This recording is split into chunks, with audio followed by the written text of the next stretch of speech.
అమెరికాలో వరుస విమాన ప్రమాదాలు భయాందోళనకు గురి చేస్తున్నాయి.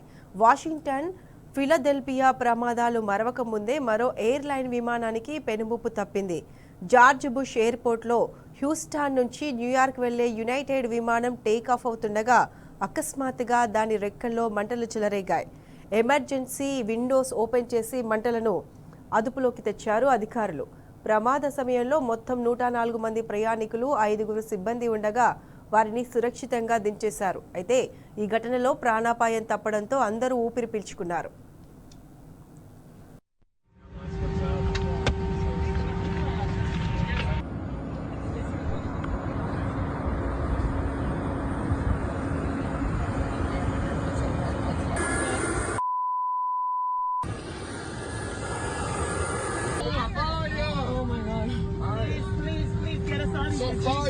This is jet.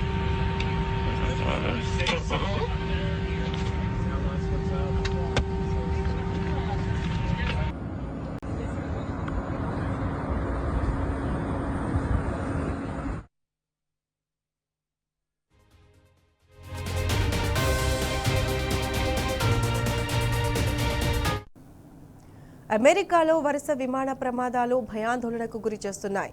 Washington, Philadelphia ప్రమాదాలు మరవక ముందే మరో ఎయిర్లైన్స్ విమానానికి పెనుముప్పు తప్పింది. జార్జ్ బుష్ ఎయిర్పోర్ట్లో హ్యూస్టాన్ నుంచి న్యూయార్క్ వెళ్లే యునైటెడ్ విమానం టేకాఫ్ అవుతుండగా అకస్మాత్తుగా దాని రెక్కల్లో మంటలు చెలరేగాయి. ఎమర్జెన్సీ విండోస్ ఓపెన్ చేసి మంటలను అదుపులోకి తెచ్చారు అధికారులు. ప్రమాద సమయంలో మొత్తం 104 మంది ప్రయాణికులు, 5 సిబ్బంది ఉండగా వారిని సురక్షితంగా దించేశారు. అయితే ఈ ఘటనలో ప్రాణాపాయం తప్పడంతో అందరూ ఊపిరి పీల్చుకున్నారు.